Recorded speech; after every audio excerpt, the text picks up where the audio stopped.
tal, muchachos? Continuamos nuestro estudio de las leyes de la mecánica. Ya en el video anterior habíamos visto el primer enunciado de la segunda ley. Entonces ahora vamos a ver el segundo enunciado de la segunda ley.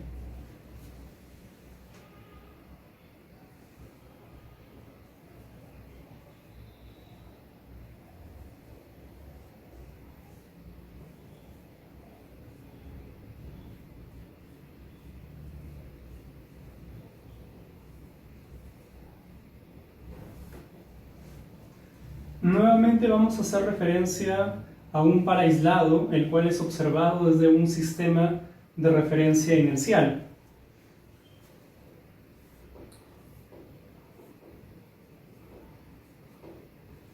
Sea este un sistema de referencia inercial. Y vamos a observar un par aislado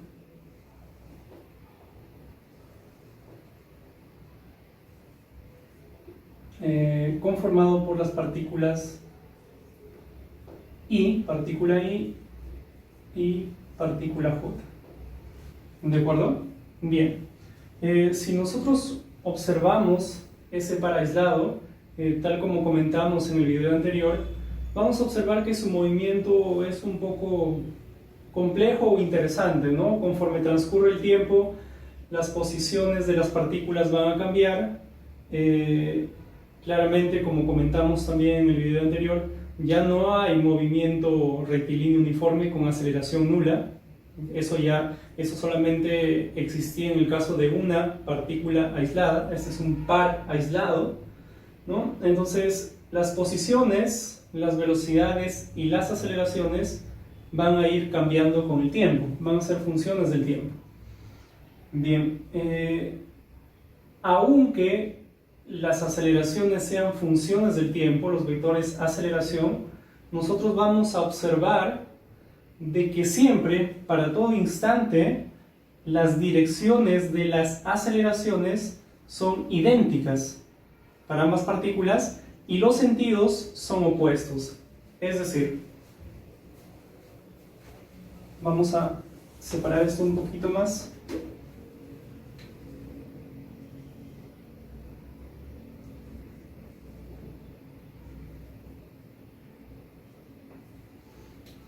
Es decir, si en cierto instante la aceleración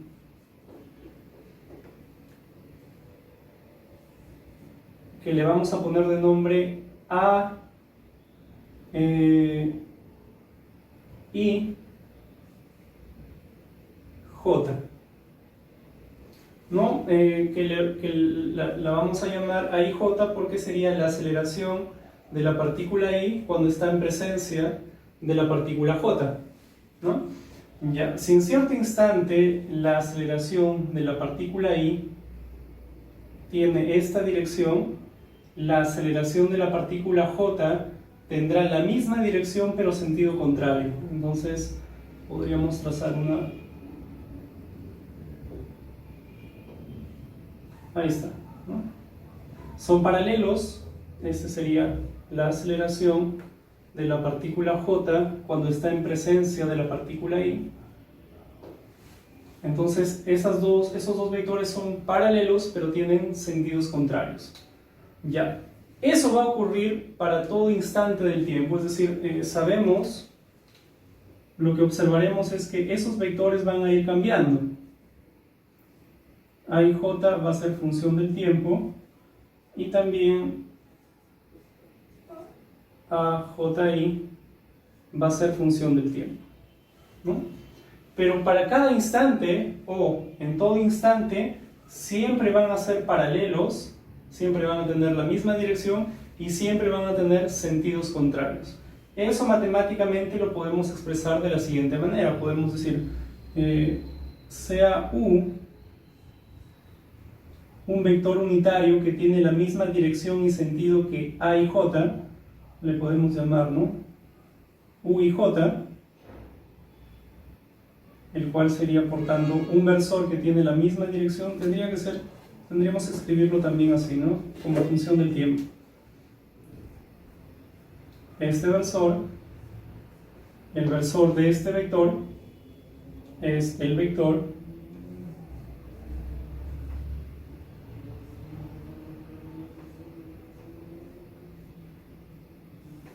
entre su magnitud, la cual la vamos a escribir simplemente así,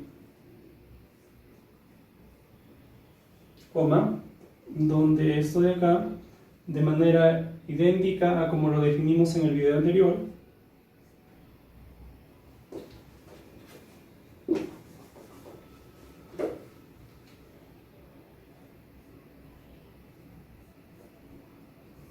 es la magnitud del vector aceleración.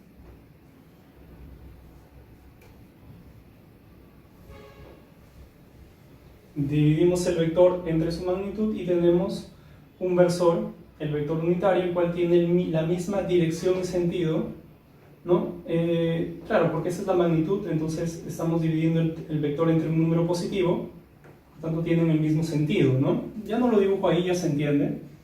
Algo similar para el otro, ¿no? Definimos de manera similar U, JI,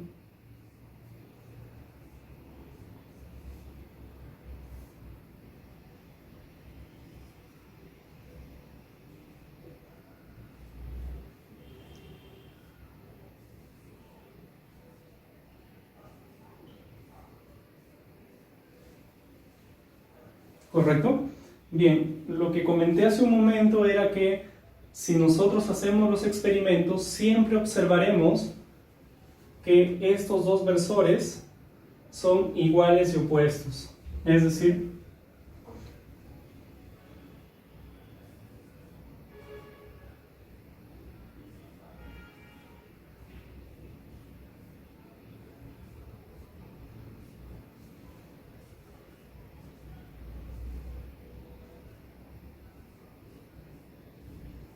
¿correcto? Bien. Lo estamos poniendo así como funciones porque están cambiando con el tiempo.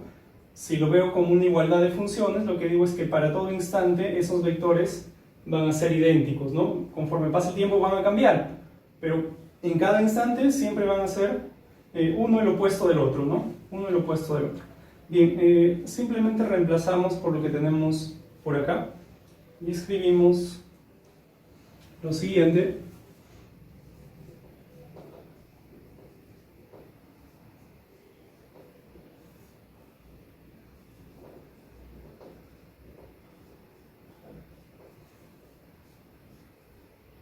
Menos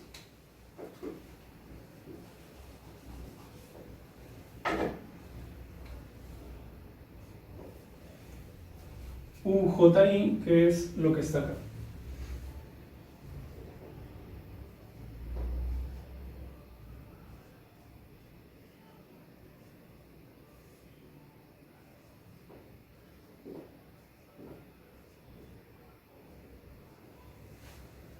¿Correcto? Pasamos para el otro lado para expresarlo como una suma y podemos escribir lo siguiente.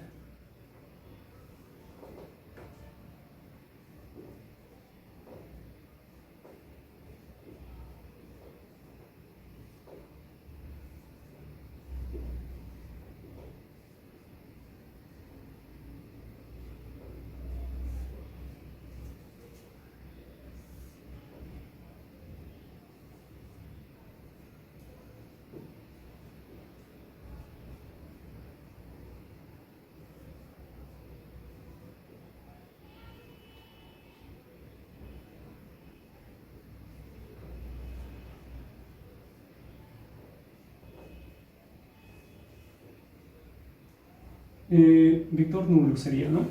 Vector nulo.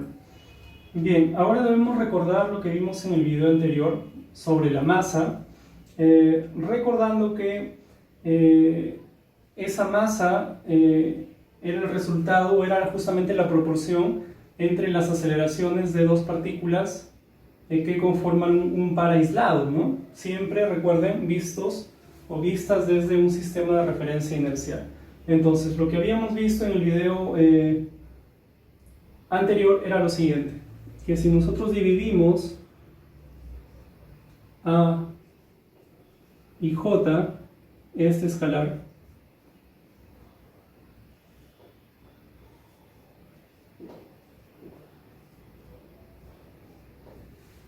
¿no? Esto de acá nos daba una constante, la cual habíamos escrito de la siguiente manera. M, que sería la masa de I,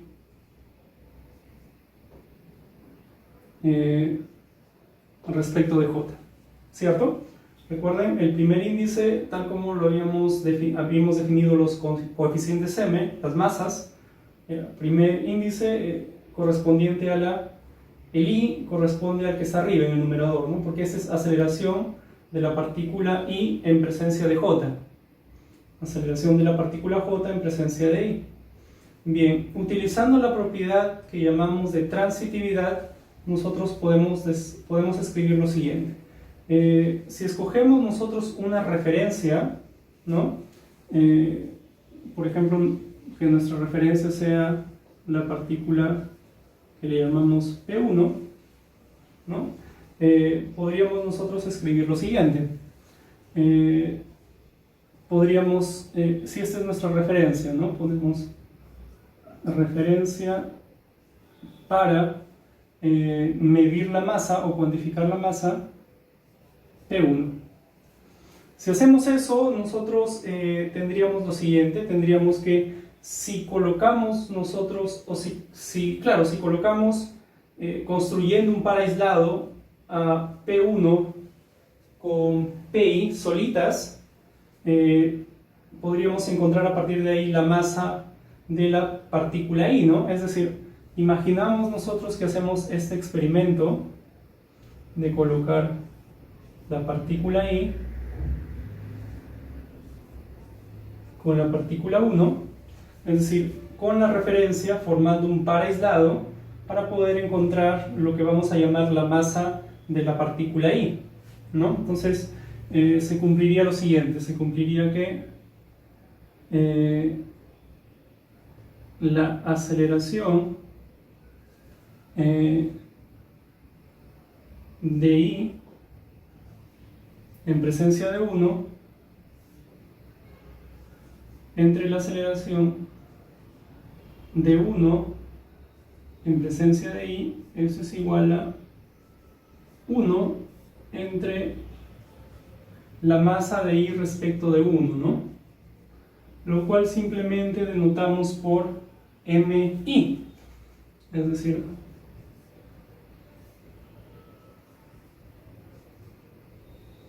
uno entre MI, ¿correcto? Bien, nosotros podríamos hacer algo similar si es que colocamos PJ en presencia de P1, ¿no? Si hacemos eso, obtendríamos la masa de J, ¿cierto? Entonces, imaginemos un experimento similar, observamos que hay una relación, una proporción entre esas, son funciones del tiempo, ¿no? Y a la inversa, ¿no? Le llamamos, sería la masa de la partícula J, ¿no? Es decir, lo mismo pero para la partícula J.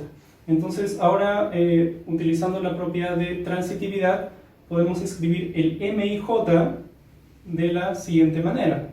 Podemos hacerlo por acá, podemos escribirlo. M, podríamos escribirlo así, ¿no? M de I respecto de 1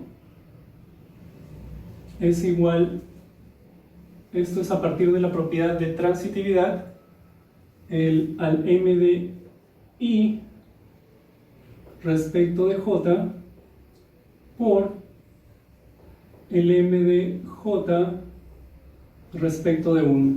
¿Recuerdan? Masa de I respecto de 1 igual masa de I respecto de J por masa de J respecto de 1. Los J como que se van, me queda de I respecto de 1.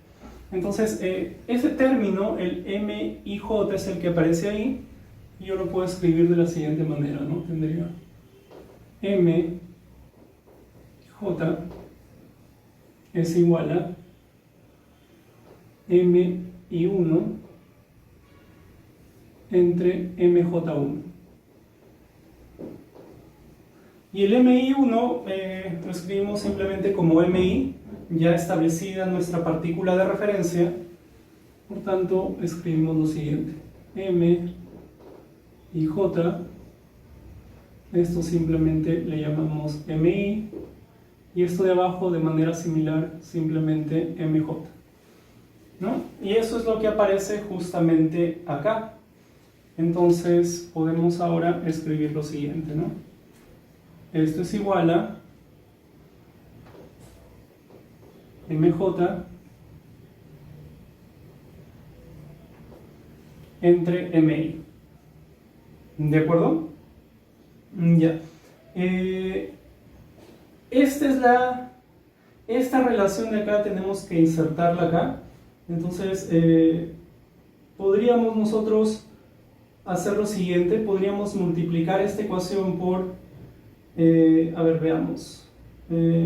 Podríamos multiplicarlo por alguno de estos términos, el de acá o el de acá, ¿no? Para que se anule, de tal manera de que se forme esta proporción de acá, ¿no? Entonces se forma esta proporción y luego reemplazar por la proporción entre masas. Entonces podría ser, por ejemplo, multiplicamos esta ecuación por el A y J, por este término de acá, de tal manera que acá aparezca esta proporción de acá, ¿no? Hagamos eso. Multiplicamos esta ecuación por A y J de t, el escalar, y tendríamos lo siguiente. Tendríamos, aunque de repente hay un camino más fácil, ya, continuemos así nada más. Multiplicando esta ecuación por el escalar A y J de t, tendríamos lo siguiente.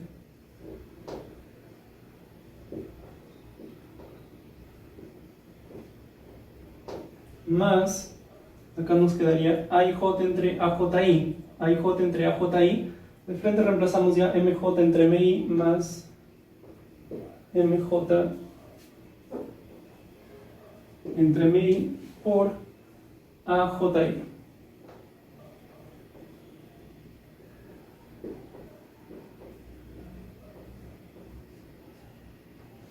Y esto es igual a 0, ¿no? Estamos multiplicando 0 por cualquier cosa, nos da 0. Multiplicamos esta ecuación por MI, obteniendo finalmente lo siguiente. MI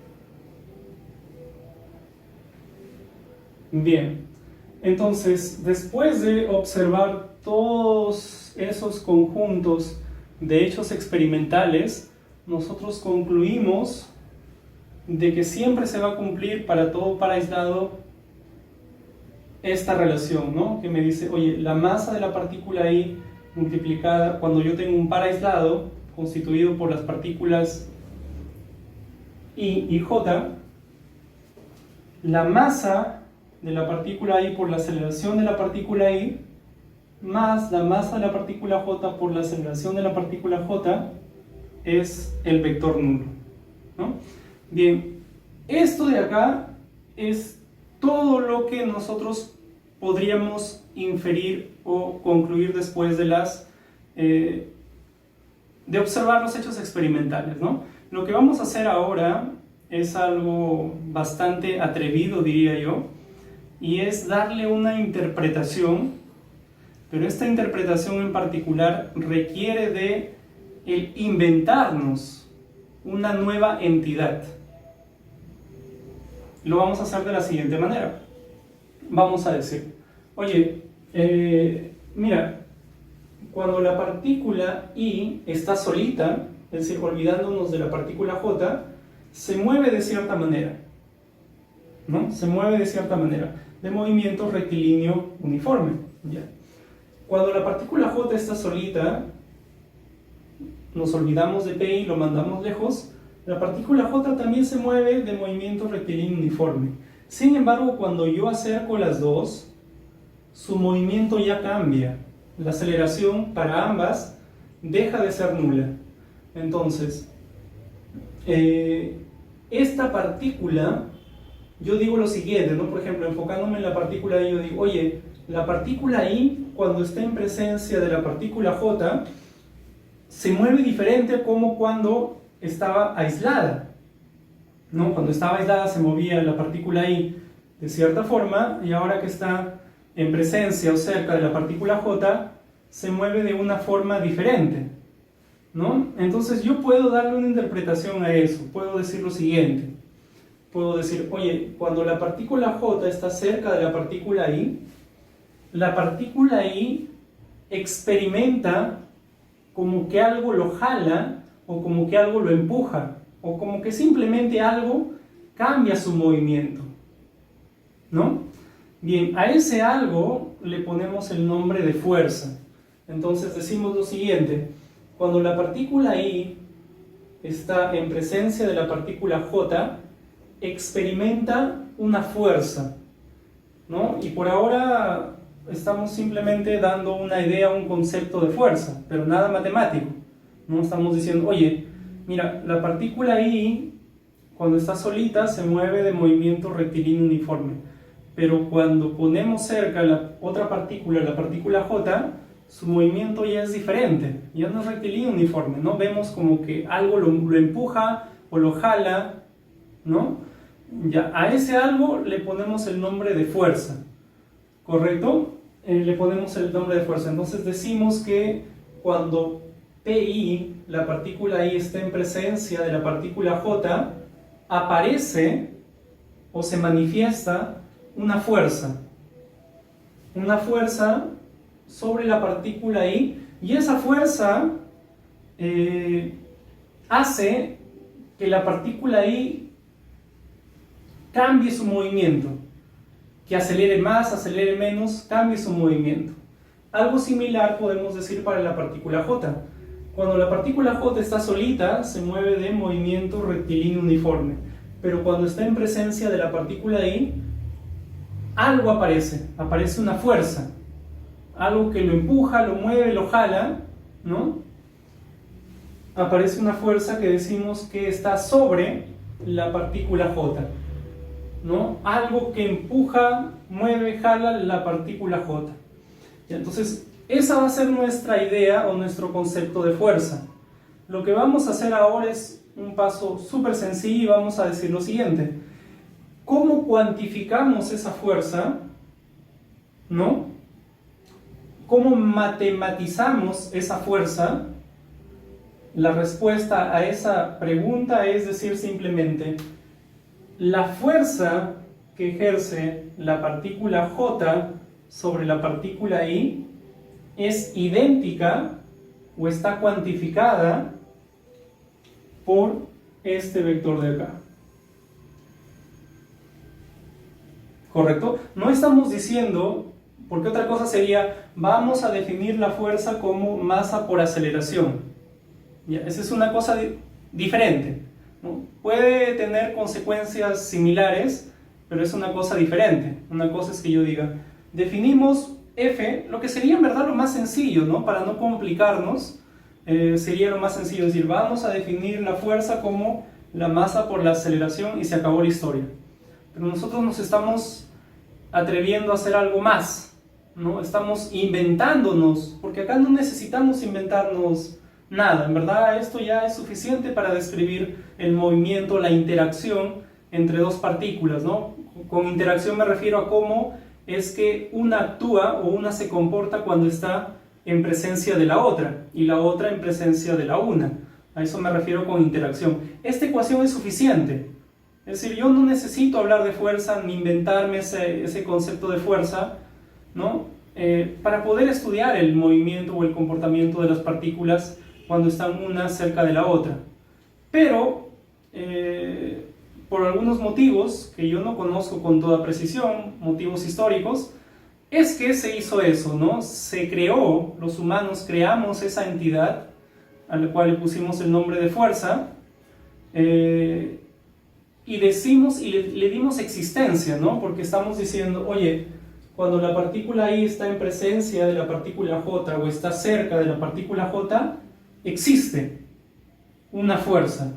No la voy a poder ver, no la voy a poder señalar. Lo único que voy a poder señalar o ver es las consecuencias de esa fuerza, que son podríamos decir, un cambio en su movimiento, ¿no? El cual va a estar cuantificado por esta cantidad. Es decir, yo voy a poder observar esta cantidad porque voy a poder medir la aceleración de la partícula, voy a poder encontrar, este coeficiente lo pude haber encontrado también en base a la proporción entre aceleraciones. Entonces, eso es algo que yo puedo medir, ¿sí? Por así decirlo, la fuerza directamente no la puedo medir, ¿no? Entonces, yo de alguna manera me estoy inventando una entidad llamada fuerza, la cual cuantifico o mido según este vector de acá, ¿no? Según este vector de acá. Entonces yo digo, la fuerza es igual a la masa por la aceleración. Si primero creo un elemento, ¿no?, llamado fuerza, y luego digo, oye, esa fuerza, ¿cómo la cuantifico? Cuantificar es ponerle valores, ¿no? Si es un vector, ponerle dirección, sentido, magnitud, ¿no? ¿Cómo la cuantifico? A través de el producto de la masa por la aceleración. Entonces, ya, esto es algo en verdad que no es fundamental. Podríamos en verdad estudiar toda la mecánica sin la necesidad de la fuerza. Sí podríamos, únicamente hablando de estos términos, masas por aceleraciones. Sí podríamos, pero de repente es un poco más intuitivo, quizá más fácil para nuestro cerebro, ¿no?, inventarnos esa entidad llamada fuerza. ¿Correcto? Ya está. Entonces, empezamos nosotros por el concepto de fuerza diciendo que es algo que jala, que empuja, ¿no?, la partícula, y como consecuencia de esa fuerza es que aparece una aceleración, ¿no? Aparece una aceleración. Entonces, decimos ahora cómo cuantificamos esa fuerza a través justamente de esta cantidad. Entonces, a esto de acá, a la masa de la partícula I por su aceleración, le llamamos fuerza. Es un vector, esto es un vector, sobre la partícula I cuando está en presencia de la partícula J, ¿no? Algo similar hacemos por acá. Fuerza sobre la partícula J cuando está en presencia de la partícula I. Y esto más esto es igual a 0. ¿No? Entonces podemos concluir esta parte diciendo lo siguiente: en un par aislado, la suma de fuerzas, lo que a veces se llama resultante, la resultante de fuerzas es igual a 0.